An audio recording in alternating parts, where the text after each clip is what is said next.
there is a sentiment that Rolex is the top brand that you should desire. They make the best watches. They are the epitome of luxury.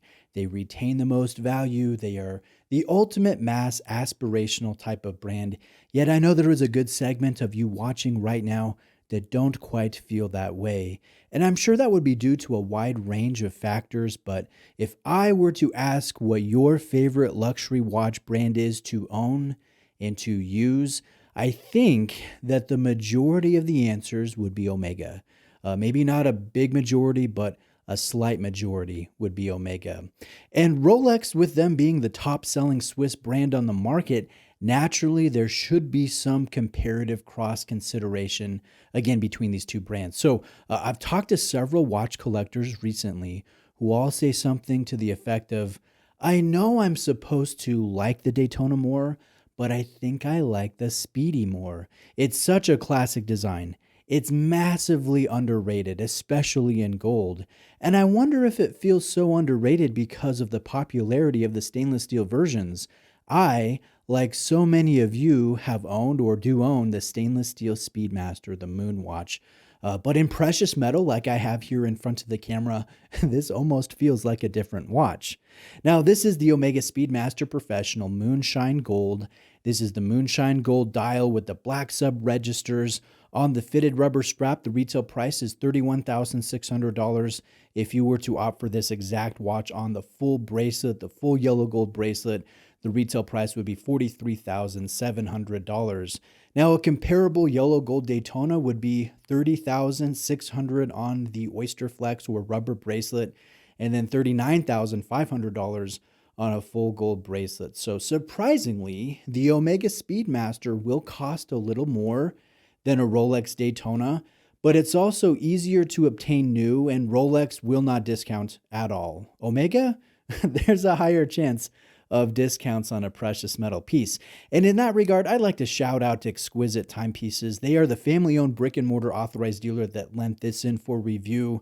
I've bought from them for years. I've borrowed from them for years. They're a great AD, so if you are shopping Omega, definitely check them out. Now let's go through what makes this gold Speedmaster so good. And I think it comes down to the lovely proportions. This is 42 millimeters in case diameter, but it does wear slightly smaller. It has a shorter lug-to-lug distance, and the fitted rubber strap is just top-notch. It's nice, it's comfortable, there's good texturing here. Even check out the moon print on the reverse of the strap. This watch will have lyre-style lugs, the twisted lugs, and a good mix of brushwork and polish finishing. And I think if you look at this, especially from the side profile, there's just something about how the lugs turn with the step of the bezel and the box sapphire crystal. It's such a pretty watch from the side. Now you add in the warm tone of the precious metal, and you pair that with the hefty weight, and it just becomes so satisfying on wrist. And for reference, my wrist is 7.25 inches in circumference. I love the step dial. This, again, is also crafted out of 18 karat Moonshine Gold. And Moonshine Gold is Omega's proprietary formula. It's a little bit paler than the more red gold of, say, Rolex or other brands. Unlike a stainless steel moon watch, this one has a black ceramic bezel insert, and I think that adds a little extra when it comes to just the visual reflections and light play, but it adds a lot when it comes to scratch resistance, and I really like that. Now, within the watch, we have a movement called the coaxial 3861, and unlike some other Omega movements placed in precious metal watches, Omega has not placed any precious metal components within this 3861. So to my eyes, this really has just the same look that you would see in a stainless steel sapphire sandwich. Now, I would call this movement classically beautiful. It's based on Lamania architecture, but highly modified and thoroughly tested. It does not have the modern Omega arabesque finish work, which I think is actually a good thing on this specific caliber.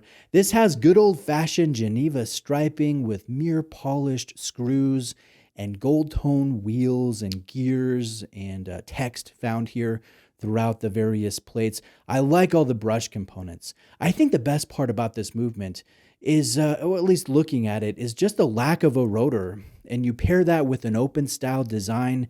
There is not a 3/4 plate or a shield that takes all of these beautifully traditionally finished components away from the eye. So I think it's so nice to look at. And I would say it's almost more fun to actuate the chronograph while you're viewing the case back and not the dial side, as silly as that sounds. Now, like all modern Omega movements, this does have the coaxial escapement, and that is designed to improve energy transfer and lengthen the service interval of the caliber. This is meta certified. All of the testing took place while the movement was cased, and it is highly accurate, highly anti-magnetic, with all of the strict testing associated with the meta certification. Just makes the movement ideal for being used as a daily driver without any type of reservation. Now, would one want to daily a full gold watch? I think the knee-jerk answer is no. It's too soft.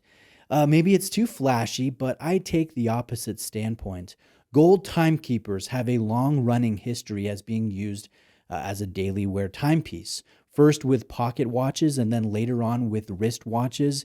Admittedly, though, it has become less common these days, but I don't think it should be just written off. I daily a day date, and I find it a very nice experience. Now, that being said, I recognize that wrist watches are a complete luxury, and a full gold wristwatch just takes that to another level. I think one can have a full and complete life without a watch on the wrist, but I will say this is a heck of a watch, and if it is within your budget, I think you would be an extremely happy watch enthusiast if you were to pick one up. Now, in full transparency, this is one of my favorite full gold watches when it comes to the design and the execution. I would absolutely wear this in rotation with my day date, and I think it would be a great complement actually to the day date. On the rubber strap, or perhaps even on the full gold bracelet, this exact color, this exact strap option, I think can be worn in more casual situations as well as more formal ones. And I know it would be a non-traditional idea to wear a rubber strap with a sport coat, but as you can see here, I think it feels right at home. Now, to end this video, let's go back to the comparison to Rolex and that full gold Daytona. This Moonwatch, this Moonshine Gold Speedmaster is larger. It has a more iconic model history, and it is slightly more expensive at retail. It's also far more attainable from an authorized dealer, and there will be a better shot of finding good discounts. So my own opinion, as a longtime watch lover, I like both the Daytona and this Moonshine Speedy, just as I enjoy both Rolex and Omega. But if you are cross-shopping the watches, my opinion is go with the one you think you would enjoy more. It's not like you're going to make a poor choice between the two. Now, if you've made it this far, I would really like to hear your own opinion. If you were to choose between the two, choosing to keep and to use, which would you pick? Would you pick the Daytona? Or would you pick this Speedmaster? I'm really interested to hear what you have to say. Again, big thanks to Exquisite Timepieces. This AD has allowed me to feature so many beautiful and special pieces. So again, if you're shopping Omega, please reach out. I'll place their contact information below. If you enjoyed this, please leave me a like. If you would like to see more videos like this, please subscribe to my channel. I would greatly appreciate that. I'll see you next time.